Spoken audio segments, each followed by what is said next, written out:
जय श्री कृष्णा दोस्तों, स्वागत है आपका हमारे चैनल मोक्ष मंथन मोक्ष मार्ग पर, जहां हम लेकर आते हैं भक्ति, श्रद्धा और सनातन धर्म से जुड़ी अमूल्य कथाएं। आज का दिन विशेष है क्योंकि आज हम सुनने जा रहे हैं अजय एकादशी व्रत कथा। धर्म ग्रंथों में कहा गया है, जो भी श्रद्धा और विश्वास के साथ इस व्रत का पालन करता है वह अपने जीवन के समस्त पापों से मुक्त हो जाता है और मोक्ष की प्राप्ति करता है। इस व्रत की महिमा ऐसी है कि स्वयं श्री हरि विष्णु भक्तों पर प्रसन्न होकर उन्हें सुख, शांति और समृद्धि का वरदान देते हैं। तो आइए भक्ति भाव से जुड़ें और इस पावन कथा का श्रवण करें, क्योंकि कथा सुनना मात्र ही पुण्यदायी और आत्मा को निर्मल करने वाला है। धार्मिक मान्यता के अनुसार अजय एकादशी पर व्रत रखने और भगवान विष्णु की भक्ति करने से जीवन से सभी पाप नष्ट हो जाते हैं और मोक्ष की प्राप्ति होती है।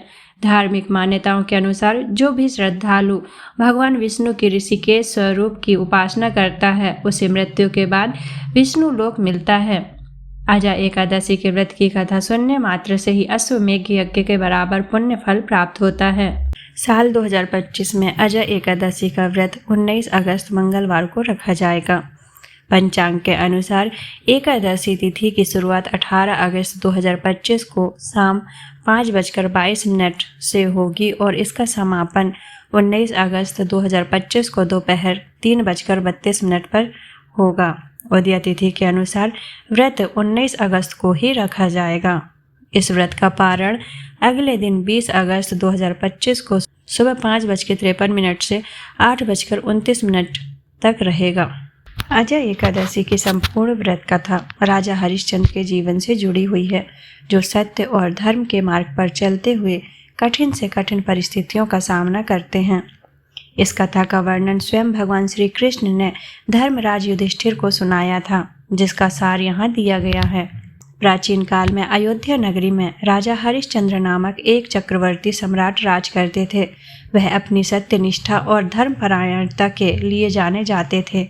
उनके राज्य में प्रजा बहुत सुखी थी। एक बार महर्षि विश्वामित्र ने राजा की सत्यता की परीक्षा लेने का निश्चय किया। महर्षि ने राजा हरिश्चंद्र से स्वप्न में दान में उनका संपूर्ण राज्य और धन मांग लिया। राजा ने जब सुबह महर्षि को अपने द्वार पर देखा तो उन्होंने अपने वचन का पालन करते हुए बिना किसी हिचकिचाहट के अपना पूरा राज्य और धन विश्वामित्र को दान कर दिया।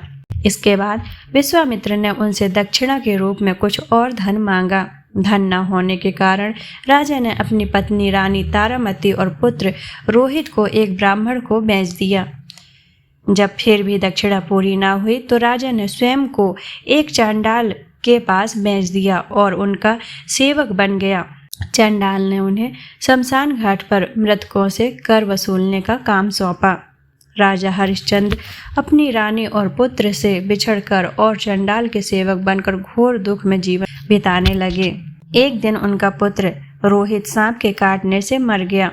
उसकी माता रानी तारामती, जो अब एक दासी बन चुकी थी, मृत पुत्र को लेकर शमशान घाट पहुंची।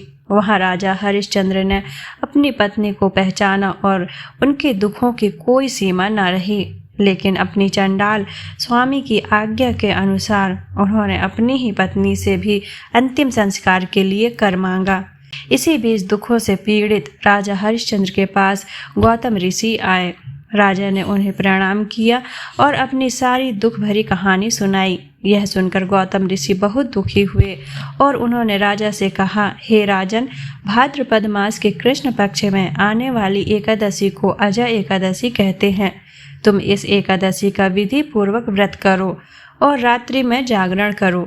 इस व्रत के प्रभाव से तुम्हारे सभी पाप और दुख नष्ट हो जाएंगे। गौतम ऋषि के कहे अनुसार राजा हरिश्चंद्र ने विधि विधान से अजय एकादशी का व्रत किया। उन्होंने पूरी श्रद्धा के साथ भगवान विष्णु की पूजा की और रात भर जागरण किया। इस व्रत के पुण्य प्रभाव से राजा के सभी पाप नष्ट हो गए। आसमान से फूलों की वर्षा होने लगी और उनका मरा हुआ पुत्र रोहित फिर से जीवित हो गया। उनकी पत्नी रानी तारामती भी अपनी दासी अवस्था से मुक्त होकर रानी के रूप में वापस आ गई। इस घटना के बाद राजा हरिश्चंद्र को उनका खोया हुआ राज्य और राजपाट भी वापस मिल गया। इस प्रकार अजय एकादशी के प्रभाव से राजा ने अपने सभी दुखों पर विजय प्राप्त की और पुनः अपनी प्रतिष्ठा, परिवार और साम्राज्य प्राप्त कर लिया। यह कथा बताती है कि अजय एकादशी का व्रत करने से व्यक्ति को खोई हुई प्रतिष्ठा, धन और सुख समृद्धि वापस मिलती है। इसके साथ ही यह व्रत सभी पापों को नष्ट कर मोक्ष का मार्ग प्रशस्त करता है। जो व्यक्ति इस कथा को पढ़ता या सुनता है उसे अश्वमेघ यज्ञ के समान पुण्य फल प्राप्त होता है। तो दोस्तों, आपने अभी सुनी अजय एकादशी व्रत कथा से हमें यही शिक्षा मिलती है कि जीवन में चाहे कितनी भी कठिनाइयाँ क्यों ना आए, भक्ति और सत्य मार्ग पर चलकर हम हर बाधा को पार कर सकते हैं। यदि आपको यह कथा पसंद आई हो तो इसे लाइक और शेयर अवश्य करें ताकि हर घर में भक्ति का दीपक प्रज्वलित हो।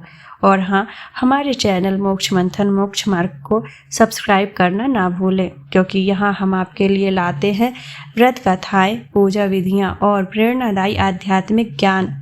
आपके एक एक सहयोग से हमें और प्रेरणा मिलती है कि हम इस दिव्य यात्रा को आगे बढ़ा सकें। तो जुड़े रहिए हमारे साथ। जय श्री हरि, जय श्री विष्णु। अगली भक्ति कथा में पुनः मिलेंगे।